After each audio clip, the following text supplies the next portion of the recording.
The following is a special presentation of Tony Kurre Radio. Welcome back to another Director's Chair. The UAB Athletic Director joins us every single week. Mark Ingram right here on Tony Kurre Radio. We are blowing and going. We are into springtime, man. Finally starting to get warm out there. We have the big, of course, UAB. What are we calling the spring? What's the thing? What's the football thing? Spring Showcase. Spring Showcase. I like everyone. Did you have to have a special meeting to sit down with your group to find out what we were going to call this particular thing? The Showcase. I like the Showcase, so it's good. Sprinkling. Yeah, I'm sure there was a conversation. I don't think it lasted very long, but yeah. well, I like it. We got a lot of stuff going on, and before you know it, man, March Madness is over. College football is the next thing we're going to be setting our eyeballs on, and Trent Dilfer will be back for his third year, so we're looking forward to another fantastic season. First, though, we got some things we got to clean up. You and I spoke just briefly before evidently a representative out of Washington has come up with the idea. It's this thing called the Restore College Sports Act. Yeah. Which basically we have to start somewhere, because there has to be some resemblance of who someone knows something that's going on. Yeah. There would be the ACSA instead of the NCAA. It would be called the American College Sports Association. There would be a top czar, if you want, to that particular organization. And then at a much smaller level, and at least we're talking about it, there would be like a coach's maximum annual salary would be only 10 times what the full cost of attendance could be. So some of these things are kind of funny, and you talk, but at least we're talking. At least we're talking about it. So it's a good starting point, right? I mean, at least now we waited probably a little late to start the stuff. But let me ask you this, because when I'm seeing this, I'm like, what's taking? If it seems like no one wants to take control of what's going on. And I guess I'm really upset the fact the NCAA, but maybe it's because the NCAA just doesn't have any power. Why didn't someone grab this thing, 2 or 3 years ago before all this stuff started happening and said, listen, here's what's going to go down. Let's set ourselves up, because it seems like everything's an afterthought. Well, what's happened is the NCAA, and I am one of the people that is not anti-NCAA. The problem for the NCAA is they don't have any support from the federal government to force its members to comply with its own rules. Mm-hmm. And so you've got all these people that have filed lawsuits against the NCAA. And when the NCAA has simply said, hey, look, you're a member institution. We have rules. You know the rules. And we're enforcing the rules. And then people sue them saying that's unlawful. And there are courts that have upheld and those rulings have forced the NCAA to start changing the way it does things. So all of a sudden, their legs have been cut out from under them to be able to go and enforce them. It's the same as how people complain about the federal government. They complain about Congress or whoever. Nobody knows. You don't really know what's happening up there today.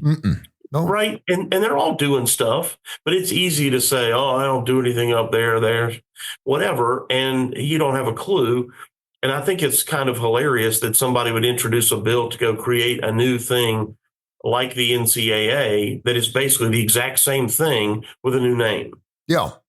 So the idea that needs to go away and be relaunched, I think is silly, and I don't think that it would go anywhere. Though there are a few elements, very few elements in what was proposed that I don't think are terrible, and I think if anything, it just is hopefully going to create a conversation. What are some of those? What are some of those things that you don't think are particularly? Well, I think the general concept that we need to be able to enforce our rules. I think that's kind of where they're coming from, and they're trying to create balance, and they're trying to protect some of the Olympic sports, which I'm in favor of. Mm-hmm. I don't know that I'm in favor of the way that they would do that, but all of this House settlement stuff basically says we have 3 sports that matter, and it's football, men's basketball, and women's basketball, and everything else be damned. And it's forcing athletic departments all over the country, not small ones, not small budget,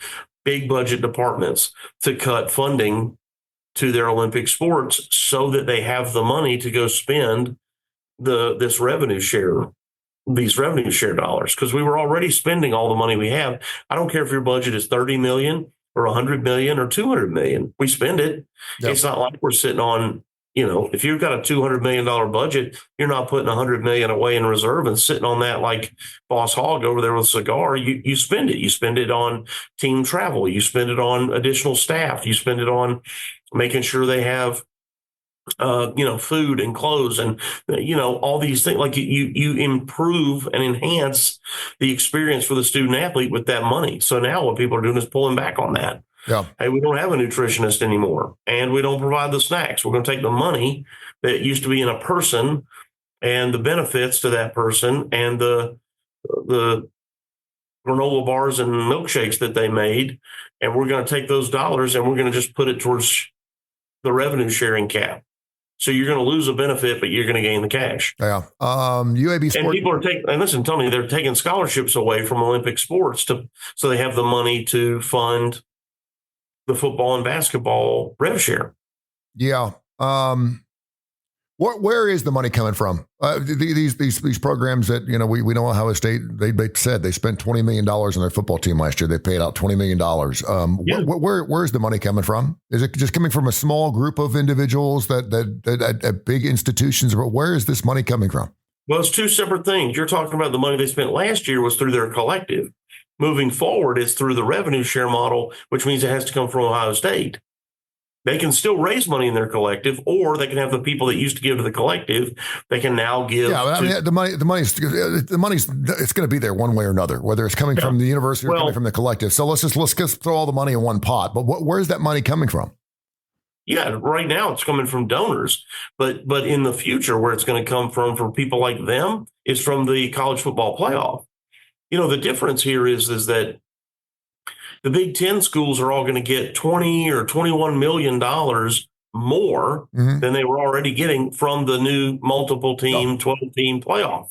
The Southeastern Conference teams are going to get like 23 or 25 million more per school because of the 12-team playoff.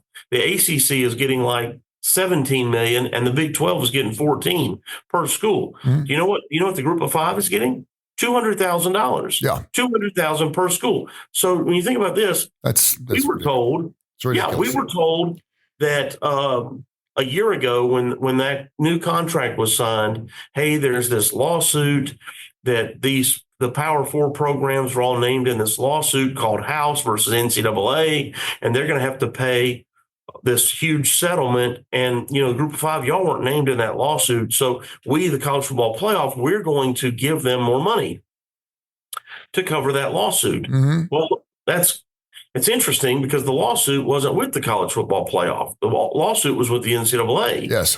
Then the NCAA decides through the settlement, hey, any conference that has received a distribution from the NCAA, which every conference does through the NCAA basketball tournament, they figured out a formula based on how much you've received to distribute the money and withhold future monies to help pay the settlement. So we weren't named in the lawsuit, but we became required to pay. So we got hit twice. We got less money from the CFP, and then we were told by the CFP thinking that we weren't going to have to pay in the lawsuit, and then we have to pay in the lawsuit too. So we're going to pay, UAB is going to pay $417,000 a year for the next 10 years. And to offset that, we're going to get $200,000 more from the CFP. So you're $200,000. We're in the whole 217. We're in the whole 217. But guess what? If you're an SEC school, you might be getting hit with, my $417,000 is a lot of money. Maybe they have to pay $2 million, but they're getting 23. Yeah. They could be paying 23. They're fine. They're fine. Yeah. And thank you for clarifying that. You and I had this conversation. I've gotten several emails here, info@TonyCurryRadio.net, for people to say, this is something no one's talking about. This is one of the few platforms we're actually discussing that. And a lot of people don't think it's particularly sexy or interesting to listen to. I think it is, because it is going to transform sports as we know it. And you probably, as a sports fan, should know a little bit behind what's going on in this instance, because it's going to affect your football team and affect the sports from your favorite college. So, UAB athletic director, he is the athletic director, Mark Ingram. This is the UAB Director's Chair. We do it every single week right here on TKR. We're doing fantastic, man. Check out our app, TKR app, and just go to our podcast. We're available in every major industry out there. iHeart, iTunes, you name it, we're on it. check it out. And of course, we're doing really, really well. We're going to talk some classic rock here in just a few minutes. I went down to the BJCC. I'm an event guy. As well as I know you are. We've had boxing events, down there at the BJCC, and I've seen you down at some of those things, and whether it be Monster Jams or whether it be NBA preseason, whatever. I like to be part of those things, particularly in the city because we don't have major league sports. To have the Sweet 16 Elite 8 here, I thought was really, really great. There's no reason why we should not and cannot have the men's situation here, and I think we will. We've got it coming back either next year or the year after. I think it's that round of 32, and it's a blast to know the entire world is setting its eyeballs on Birmingham, Alabama. That's really, really cool. But I got a chance to take in women's basketball for the first time. And I've seen it on television. I've actually seen women's games, but this is the first time I actually got to sit down and really take it in. It wasn't passing. I wasn't walking around watching something else while I was doing it. I got to sit down and really analyze the game. And I was pleasantly surprised how much fun it was. And I like the idea that there weren't so many hand checks and they weren't beating the hell out of each other down the post. And because I think the men's sport has gotten just so physical. And we saw that in our Final Four, where, Florida coach came out saying, we got to be more physical. And they were more physical. And then they started getting them fouled. They started fouling for everything. They had 5 fouls in the first 2 minutes of the second half. They're like, well, what are we supposed to do? I mean, if we're supposed to be more physical, how can we be more physical if you're going to call fouls on it? So I thought it was really interesting. I wasn't real crazy about the fact that we had a blowout in the women's championship, and Gino Auriemma is unbelievable. I mean, he's won 12 national titles, nothing against him, but a blowout there against arguably one of the best coaches in college basketball and the coach here at South Carolina Staley. But what has happened in the last couple of years to make that sport get so big so fast? Is it Caitlin Clark? Is that I can't put my finger on, because I was discussing it. We were talking about Hall of Fames, and a friend of mine was like, I wonder where the Women's Basketball Hall of Fame is going to be. And I said, isn't there one? And he goes, I don't think so. It's in Knoxville, Tennessee. Yeah, I did not know. And he's like, imagine how big that thing is going to be in about 10 or 15 years. No, it's gorgeous. And it's a big, beautiful facility. It's been there for 20 years. What has changed? What's happened? And it's great. I mean, I'm super happy. The more sports I'm interested in, if pickleball ends up going there, I try to watch pickleball on TV. I get it.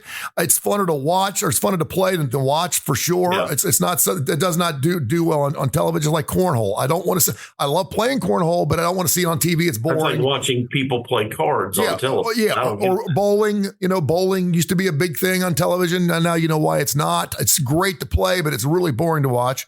Yeah. But women's basketball, now, are there some things that need to change a little bit? Yeah, I love the fact they do 4 quarters. It's different. I like the fact they don't have a 1-and-1. I'm not too crazy about the fact that I did an entire show with Kip Kiefer about the rules of women's basketball, because I didn't know. I didn't know it took 4 fouls before you went into the foul situation where you get to shoot the ball. I didn't know there wasn't a 1-on-1. I didn't know that you had all the time in the world to get the ball cross court. You don't have a 10-second rule there, which I thought was really interesting. You do have a shot clock, but you don't have 10 seconds to get it across the line. So anyway, but why all of a sudden now? What's happening? You tell me from the inside out why it's gotten so big. And I know UAB women's sports has gotten huge too. Well, the quarter system and those fouls and the free throws, that is,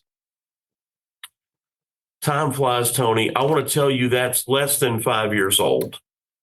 Maybe it's 5 years, but it's something like that. It's a relatively new change. I'm sorry that off the top of my head I don't remember the year, but men's college basketball is the only basketball in the entire world at any level that doesn't play the quarter system. Yeah. That crazy. Youth basketball, high school basketball, international basketball, the NBA, all plays. Why is it? Do you know? I don't know. I mean, we got so used to it. Stubborn tradition, I guess. Yeah. But your question was about women's basketball. One of the things that I think has really helped. So I had the great fortune of working with Pat Summitt at Tennessee, and Tennessee and UConn were the teams to beat at the time that I was working there.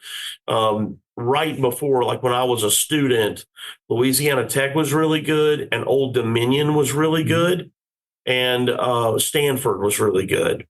but that was kind of it. And then that was like the top tier, those 4 or 5. And then the next group included Georgia. It included Texas. Notre Dame?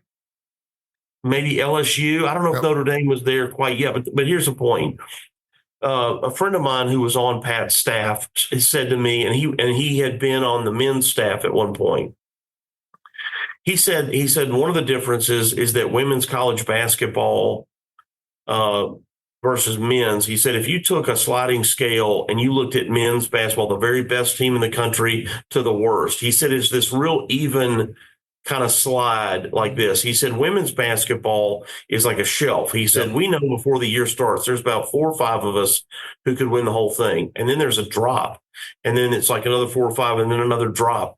And he said it's just very different on the talent scale. Well, that was 20 years ago. There aren't Cinderellas, are there? Are there Cinderellas? Well, but it has changed. What I was going to say is like when you think about like Iowa. So since he told me that, Michigan State has won the whole thing. Duke has won the whole thing. Iowa didn't, but they were in the finals twice. LSU has won it. Now South Carolina, who used to be very average, well, now they're dominant. So I think there's value in, good for UConn for bouncing back and getting another championship. But I think there's real value in other schools being great. I think Texas is back to being really, really good. Tennessee's not where Tennessee needs to be, but they're really good. They're a Sweet 16 team. Georgia needs to bounce back. They had a coach named Andy Landers there for 30 years who really made that program what it was. So I think young women are more talented as a whole. There are more talented players out there, so there's more players to go to more schools. When there was only, like, this is not a joke, this sounds ridiculous, but what Pat used to do in recruiting was she would say, okay, I need a post player, I need a guard, and I need a wing. Mm-hmm. And this was before all the transferring, so you'd only need 2 to 4 players a year. She would look at the top 10, and that's all she would look at, the top 10 players nationally, and she would go recruit the very best players in the position that she needed outside of the top 10. She didn't look at you if you were number 11 or worse. Yeah. You didn't get a conversation. You didn't get so much as a postcard, nothing. And that's but she knew she could get them. Well, now they could go to maybe 10 different places where it used to be like 3. Mm-hmm. And so, now I think the facilities are better. There's more emphasis on the sport.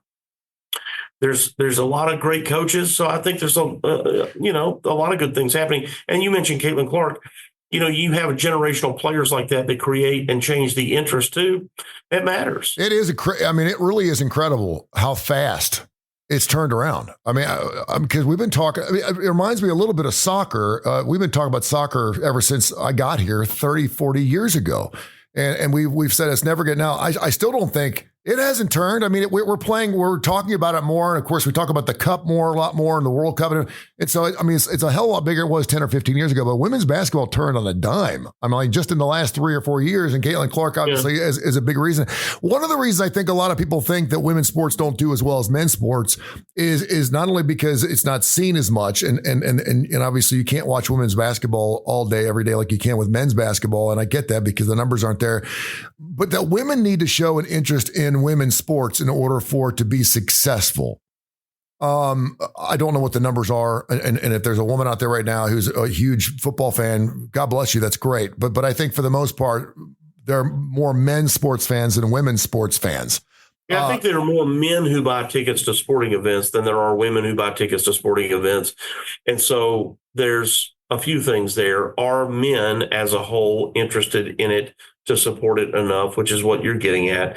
And then the next question is, do they have the capacity to add another sport of interest? If I'm a man and I'm buying football tickets and basketball tickets and baseball tickets, do I have time to buy anything else? When will I go to this? I think it's a mix of a number of things. I think what you saw here at the BJCC at Legacy Arena was really good quality. And I think other people like you, when they went, saw it and went, I didn't know it was this good. Yeah. I didn't know the players were this talented, and there are some really talented players, and it's fun to watch. It is not a different game, but it kind of is from the men's. It's a different game. I got in this a pseudo really close knockdown drag out with this woman that was sitting in front of me, discussion. And I think she could feel where I was coming from because I wasn't like, I was all in. I was there. I was there with my son, Santo, and he did a women's bracket this year. And for real. I mean, I'm like, you did a women's bracket? That's cool. And he's like, I thought you were going to give me hell about that. I said, no. I said, that's great. He loves doing brackets, so he did a women's bracket. So I noticed, particularly for Tennessee in the second game, they were missing everything. Yeah. And a lot of those shots were within 2 to 3 feet of the bucket, and they were right underneath the basket or right to the side. You know, that side shot that we all practice. We see how many we can make in a row, like 1,000 in a row. And the women they just kept missing it and kept missing it and kept missing it. And certainly when men do that, you either like just stuff the ball, and we don't see that with women very often because they can't jump as high. And I do know the ball is a little smaller. And their 3-point line is the same outside the WNBA, where it's a little different. It's another rule that a lot of people don't understand. But I came up with this idea, and tell me if I'm crazy, because I was trying to figure out why they kept missing that shot. And I realized that a lot of times, because of the height of the women, they're not as tall as men are. The basket's still 10 feet high. The trajectory of their shots is different. They do a lot of scooping. There's a lot of scooping in women's sports. If you watch women's sports, they do a lot of scooping. When men scoop, it looks like something out of the Harlem Globetrotters. It's super cool. When Seth, it's a scoop shot, it looks fantastic because we're normally shooting like this. We're shooting over the guys that are in the post or in the paint.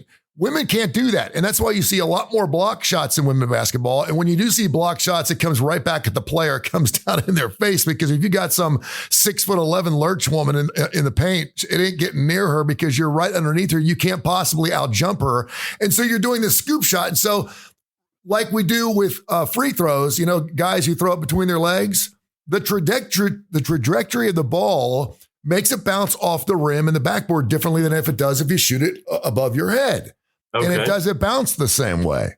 And so because of that, and if you'll watch this, and so I'm having this discussion, and this woman's wanting to blow me up because she's like, oh, some dude doesn't know what the hell he's talking about women's basketball.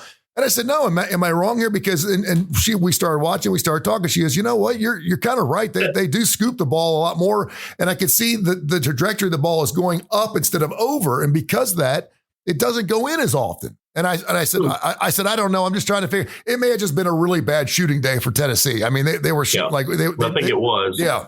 I think it was that. I saw a little bit of that game. You talking about the game against Texas? Yes. I mean, it wasn't good. Yeah, and they could not hit and Texas is good. Yeah, but they also could hit a 3-pointer to save their life, and Tennessee obviously prizes. So I thought that was interesting, but great for women's sports. And kudos to whoever it was down at the BJCC that put that thing together and saw the foresight 2 or 3 years ago to say, listen, we need to start putting in bids for stuff like this. So we get the chance to watch that more, because I do think we do a great job here in Burbank. We're talked about all the time as we couldn't possibly have a professional team because we'd never support it. And we support everything that comes in here. It's just that everything we usually support falls apart. That's why the USFL is doing so well here. I mean, the Stallions doing wonderful. They're winning championships because we have it every year. It's not happening for 1 year, and the next year it's falling apart. And so eventually, if you stick with something long enough, you will get a fan base, and you will get some lovers and some P1s that support that. So there you have it. Yeah. All right. He is Mark Ingram, UABsports.com, UABsports.com. You can check out everything they got on their website right there, info@TonyCurryRadio.net. Of course, you can hear the show throughout the week. Since it is getting April time, we got a little downtime before we get into some college football. So I want to start getting out some classic rock news. Recently, there was a great article. I forget where I read it. It wasn't March Madness. It was March Dadness.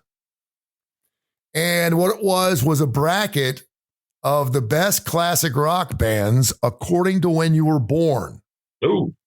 So, for example, Boomer Dads, they had four bands, and it was just a Sweet 16 kind of thing they did, and then they had to competing against each other to find out who was going to win it all. The Boomer bands were the Beatles, the Eagles, Zeppelin, and the Stones.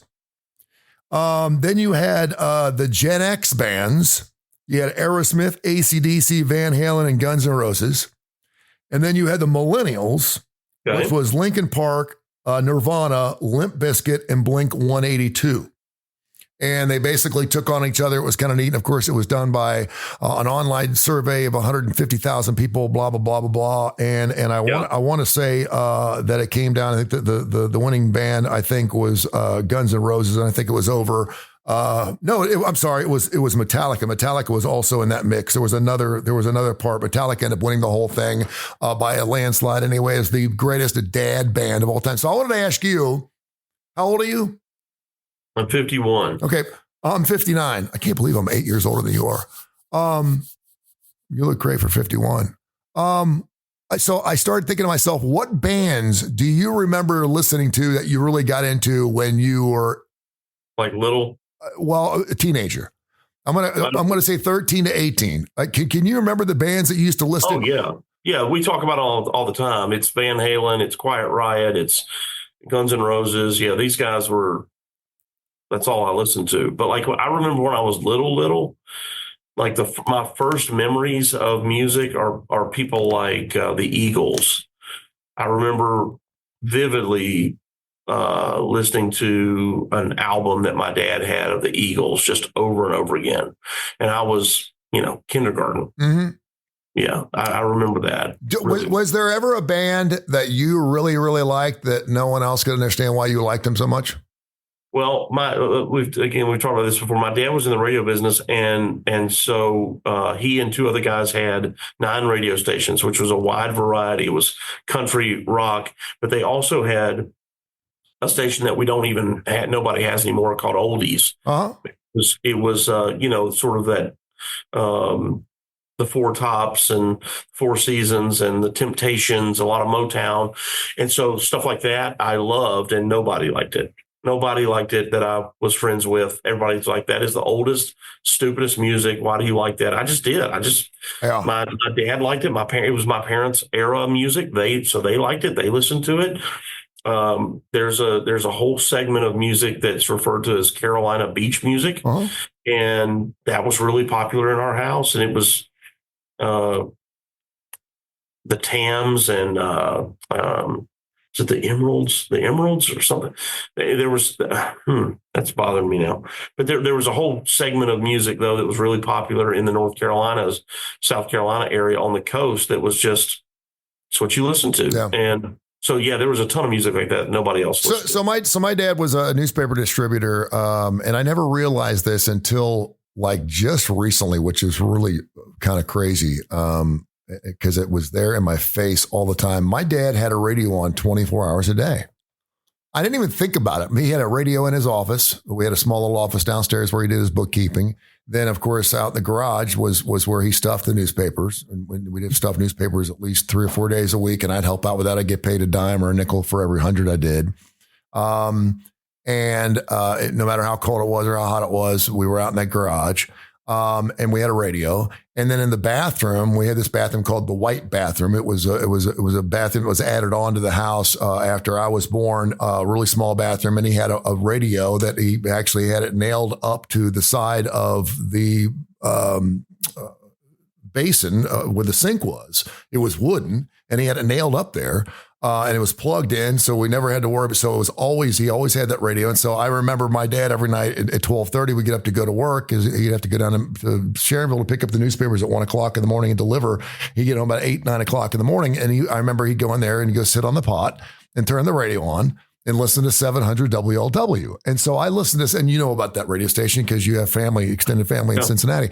And I used to listen to that all the time. They had Bozo at night. They had a truckers thing. They used to do truckers.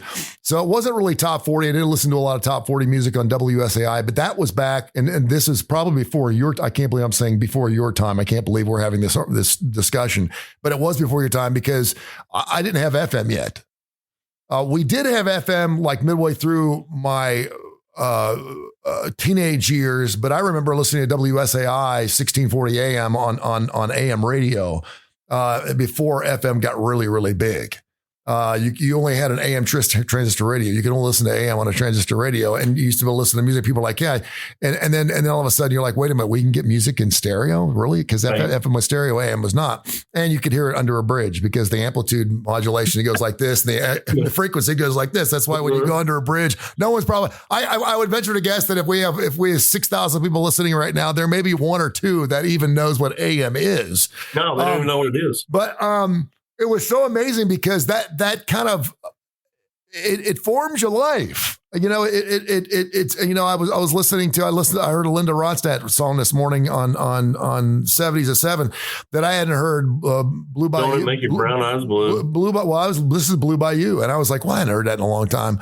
And even if the song sucks, like the Carpenter sounds good once in a while because you just haven't heard it in 50 or 60 years. You know, it's like, wow, that song used to be such a, and so that's where I kind of got out the idea, and I was wondering because I was also big into the CYOC, the Catholic Youth Organization, and you know we're not sitting in a wagon circle down at St. Francis downtown singing Def Leppard music. I mean, we were doing James Taylor, we were doing England Ann and John Ford Coley, we were doing Seals and Crofts. You know, we were singing all this really, you know, Love is the Answer. You know, John Denver. So I was into a lot of that stuff. Even though I was working a classic rock station in high school at WLHS when I was 14 years old, I remember for some reason the Greg Kinn band was always big. I remember really getting into Devo. And maybe that was what MTV was 1981, 82 when it first started. Yeah, I was in that something. I remember Whip It, but I remember going back and listening to Are We Not Men and some of their other stuff because MTV brought that on. Everything else was terrible. Yeah. Well, think about how many great bands there were on MTV that didn't make it on to terrestrial radio. You didn't really hear Whip It on. There were some songs and some videos on MTV that were MTV, the Buggles. You know, Radio Killed the Video, or the Video Killed the Radio Star. That was a huge song on MTV, but it wasn't a big song on radio. Yeah, I Want Candy. Yeah. And then I'm trying to think to myself, was I influenced by the people I hung out with? Because you and I have had this discussion. You got your Van Halen people. You got your people like you that were into the classic rock thing. You got your soft music kind of people. Then you had your people that were into Rush, that were into the really early Genesis kind of weird people. And then you had your goth people that were into Iron Maiden and maybe some Ronnie James Dio and stuff. Those people scared me, and I love that music now. But at the time, they scared me. Yeah, it did. Well, you know, the people that listened to it scared me. Right, you know, those are not the people. They were smokers. We used to have in case you don't know, there used to be a smoking pit. Actually, you used to be able to smoke cigarettes in high school, which was unbelievable. I can't believe we actually had that. But then there was also that group of people that were into that really weird Adam and the Ants, Devo, geeky stuff that was just like makeup, just, you know, and I don't even know where you put the Kiss bands and stuff. Yeah. Anyway, I just want to bring that up. It made me think about something, and I kept trying to think, and I, you know, a lot of it had to do with my dad because 700 WLW was news talk, but they did play music. And so I can remember them playing like The Gambler from Kenny Rogers, some of those early 70s and 80s songs. I don't even know how they picked their music. And then they had... there was a window when Kenny Rogers and Dolly Parton owned everything. They were the only thing you heard on the radio. They were both in a ton of movies. Mm-hmm. You know, 9 to 5, you know, for Dolly, you know, that. Yep. There was a right, I don't know how long it was, but it felt like in my mind, it's 10 years. There was a decade where it was, those two were the most popular. Yeah, and what I didn't realize too is that Kenny did a lot of collaboration with the Commodores, with Lionel Richie. Lionel Richie wrote a lot of stuff for Kenny, and Kenny wrote a lot of stuff for Lionel Richie. And I never realized that they had this their entire lives. They'd worked this collaboration. And obviously the Dolly Parton stuff, Islands in the Stream and stuff. Yeah. But it's just interesting. It's fun to go back and listen to some of that music. And maybe because I was listening to some of that 70s stuff earlier today, I was kind of like, wow, that just kind of takes me back. And it just reminds you of some really strange times and why we are who we are. Because, you know, I was a classic rock guy for 30 years and I didn't even, and I think that's why my brother used to think I was so uncool. My brother was smoking dope, racing cars, chasing women. I mean, he did everything, and he, to this day, he's my best friend. He learned his lesson. He was one of those guys that could not get away with anything. If he did something wrong, he was going to get in trouble for it. He got me in trouble for a lot of things. He would put a lot of things off of me, and my mom would go, I know it wasn't you, honey. I know Jeff did this. So, I'll never forget when he accidentally put his Playboy magazine in my underwear drawer instead of his, and I found it. And of course, I shouldn't have said anything. I should, because I knew it was his. But of course, I went to my mom and said, hey, I found this in my drawer. And of course, my brother got, the belt came off. But it was just fun to kind of go back and collaborate and think about stuff. All right, but man, thank you for everything you do. Appreciate you. And we'll catch up next week. And if you've got any ideas of where you want to go, or anyone listening to us right now, maybe some of your favorite AM moments. It's just radio was such a huge part of our lives, and it's just not like that now. Now you can kind of listen to whatever you want, wherever you go. And I saw something the other day, radio listenership is off 75% from 10 years ago. Isn't that crazy? 75%. I mean, there's just so many different things to listen to. I'm not surprised. Yeah. I'm not surprised. I think that what's happened is with people who have music on their phone, Apple Music, Spotify, this sort of thing, they just listen to what they want to listen to. It's commercial free, and they listen to what they want to listen to. And I did something really, really cool on Fox 6 this past Monday. 76 years ago, last Monday, 1949, RCA released the first 45. Huh. Now, do you know when the first 33 and a third record came out? That was 1949 when the 45 came out. Do you know when the first 33 came out? Well, I don't. Is it in the 60s? It was 1948. It was the year before the 45 came out. Really? But there was nothing to play it on. I mean, you had the commercial turntables and stuff, but they didn't sell turntables. You didn't have turntables, and so you couldn't do that. And then, of course, the 8-track came out. I actually had an 8-track of Bobby Sherman, of all things. The 8-track and the cassette tape came out in the mid 60s at about the same time. And then the CD came out in the early 80s. And I'll leave you with this little trivia here. The first music album recorded and released on a CD was. You got me, man. I don't know. Billy Joel, 52nd Street. Billy Joel. So now you have a little piece of tribute. There you go. There you have it. There you go. I could talk for hours about this stuff. I love you, man. I appreciate you. I'll talk next week. All right, Tony. See you, pal. Thanks, Boo. This has been a special presentation of Tony Curry Radio.